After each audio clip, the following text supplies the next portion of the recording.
AITA for being angry that my ex-wife named her new son after our late son? Throw away because I don't want this on my main. My, 33M, and my ex, Lana, 33F, fake name, were married for 4 years. We got married at 18 straight out of high school and had our kid a year later. In hindsight, disaster waiting to happen, the marriage. We had a boy, Nathan. Nathan was stolen from us 4 years later. It ended us. I'm still in therapy. A few years after our divorce, we're now 26, she met Steve, fake name. Steve and Lana dated and eventually got married. I was genuinely happy for them both. When they got pregnant, I was thrilled for Lana. It reminded me of Nathan, and it brought back a lot of heartbreak, but I was really happy she was building a new family. I'm not there yet. Last week she gave birth to a boy and announced that she'd named him Nathan. Officially, Nathan II, like you would with your pets. In a Facebook post, she put his photo next to our Nathan and wrote a tribute, but I just couldn't. I lost it. I called her up and demanded she change his name. That she had no right. There were a lot of words exchanged before I broke my phone. Not long after I received a call from my sister telling me I was an off for how I reacted, and that I'm not respecting her grief. She's since gotten the family involved who are siding with my ex. My mother is insisting I should be grateful that God has given Nathan back to us. Worse, someone sent word back to my therapist who's scheduled an emergency session for this afternoon. Everyone is calling me TA and I feel like I'm losing my mind. Edit to answer a few questions and some DMs. Our son was stolen from us by a driver ignoring school bus stopping laws. Now stop fucking asking. My ex and I were still close because we continued grief counseling together even after the divorce. We couldn't cope together under the same roof, and that led to the divorce, but we didn't hate each other. My ex and my family are still close because we've all known each other since we were kids. My sister was Nathan's godmother, and maid of honor at Lana's wedding. I won't change therapists because of this. I've been with her for many years now. She's one of my anchors. Edit 2. A couple of you have asked about my breaking the phone and taking a call. I have 2 cells. A personal one, and one my work gave me. My work phone is dual, so I transferred the SIM card from my broken one. NTA. I feel like perpetuating pain like this is not a good idea. It's clear she can't let Nathan go either.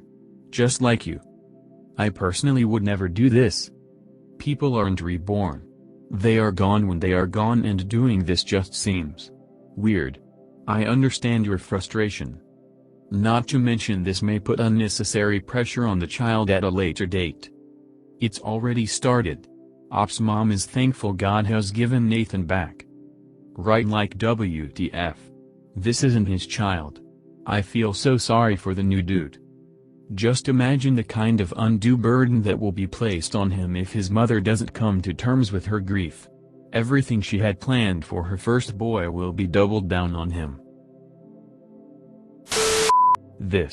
So God decided to give Nathan back, born to a different couple with no biological relation to Op, and Op won't be involved in his upbringing, all while the kid will forever be seen as Nathan v2. Op's family is super fucked up for thinking this is something to be happy about. An insanely cruel and outright fraudulent thing to say to Op. Op should cut contact with her immediately. It's amazing how quickly people on this sub jump to cut contact with her immediately. Was that a weird and hurtful thing to say? Yes, of course. But everyone deals with grief differently and is not automatic grounds to cut someone off, especially when you know nothing else about their relationship. People on this sub are toxic. Right? Sounds like she is grieving too. Some of you people are ridiculous. Uh-oh. Mom just gave me unwanted feedback. Cut contact ASAP.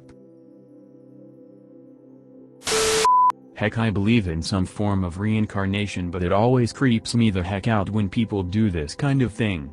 Because in most cultures and religions where reincarnation exists, it is not hey exact same person back. Nordic cultures who believed in it believed there were several parts of a person, a part that died with the body and a part that was reborn are the main two relevant here. Because hey, the time, place, and body we are born in have huge impacts on us as people and how we act. Our brains are all very unique and develop differently. And b, good lord, whether or not the kid was reincarnated, it will mess the kid up to constantly act like they are the same kid as one WHO had a sudden death. Like, let's take a moment and embrace the delusion here for a second. Best case scenario is reincarnation does exist exactly as the people believe it does, and the kid is his reincarnated brother. You'll still give this kid a hell of a complex. He will constantly feel in the shadow of his past self, who the parents totally know he isn't the reincarnation of, but like I said, embracing the delusion for a second, who his parents will compare him to, and he will know his past self died a violent death. Wow. Way to mess up a kid. But this kid is going to grow up and his mom will have fucked up him and herself over and over again. Because 4 years old is old enough to have developed a personality and interests. This kid is going to have a different personality, different interests, and every difference is going to mess up the mom even more, and he will get unfair pressure from day one. It's honestly so messed up. AITA for not allowing my son's grandmother to see him since my ex denied his paternity. Throw away. This is an all-around shitty situation and I wasn't sure if I should post it to legal address or relationship advice too or what. I have a 4-year-old son. My ex-boyfriend, his father, was not a good guy. While he never physically hurt me, he was manipulative and emotionally abusive, and I stayed with him for far too long. When I got pregnant he was furious. He told anyone who would listen that I was a cheater and the kid obviously wasn't his, and even claimed to have gotten a vasectomy. Not true.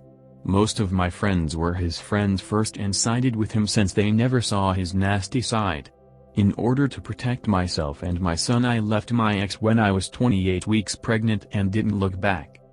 We had a notarized agreement that I wouldn't put him on the birth certificate or seek a paternity test, child support if he would never seek visitation or custody. My son never met his father and we're both better for it.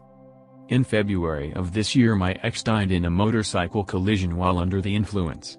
I wasn't surprised. He smoked weed constantly and never wore protective gear, and I didn't go to his funeral. But over the past 3 months I've been getting messages from his mother. First on Facebook, then somehow she got my email and number. She wants to be a part of my son's life and says she regrets not coming forward sooner, and offered to pay the years of child support to see her grandson. To me this is her trying to grab whatever she can that reminds her of her own dead kid. I told her she had plenty of opportunity over the past 4 years to seek me out, but she didn't, and that's on her. My son has 2 loving grandparents and doesn't need her. For the record, she and I were never close while my ex and I were dating. She's progressed to threatening legal action, forcing a paternity test, getting visitation through the courts, but I'm not too worried about that IMO. But I'm being dragged on social media again for keeping my son from his grandma. Most people in their family, friend circle thought I was a cheating slut before, and now I'm a cold bitch. I don't interact with them much, but this drama is tiring. I'm sick of it, and I've been saving our conversations to see if I have a leg to stand on for a restraining order or a lawsuit if she doesn't stop. I've been told I should have just let her have occasional visitation because the drama isn't worth it, and that I'm being a jerk for punishing a grieving mother because her son was an ass.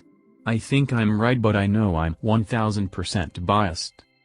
TLDR, my son's dad was an asshole and denied being the father. My ex died, and now his mom wants to be in my son's life after 4 years of radio silence. Edited cause of a typo about my son's age. He's 4 right now. Holy moly, that's a great post and fantastic advice. Op should pay attention here. I'd give you an award for this, but somehow that never works for me. Well written and strikes exactly at the heart of the matter. Here to say this reply is great and please pay attention to it, But just because I'm UK and always worry that posts on Reddit might be from elsewhere, please make the effort to run this past a lawyer. In the UK it would likely run as the poster above has stated in terms of grandparents' rights etc., but it's definitely worth being sure. And from personal experience, definitely do not allow contact with the grandparents until any legal shit is worked out and on paper. Give nobody the benefit of the doubt, have it solid legally before you even begin to consider what makes sense for you and yours. Be safe, and take care, for you and yours. 20. In the US, the Supreme Court decided there are no such thing as grandparents' rights. So it definitely matters on where they're from. Also, grandparents' rights are for pre-existing relationships when it's found to be in the best interests of the child. AKA if Op was in a loving relationship with the ex and close with the grandma. But then this accident happened and she wanted to move a few states over to start fresh. Please take a poor man's award. Auntie, I agree 100% that she has no legal right. But, one day your son is going to grow up. One day he will want to know about his father and his other side of his family. I will say that right now he is too young to process the stranger and the situation, so I don't recommend bringing her into your life. However, when he comes of age, he is going to ask questions and he may want to meet them, assuming they are still alive. And you will need to be able to help him make those connections. I know this because I was your son. Our stories aren't identical, but here I am one DNA test later trying desperately to track down anyone who knew him because he is dead and I want to know what he was like. So I guess I'm saying put up a gate but don't burn the bridge. Say something that you will keep their contact info, and when your son grows up, if he wants to know about his father, that you will send him their way. It will also give them plenty of time to come to terms with the death of their son and the choices he made. They do not get to unmake them after he is gone.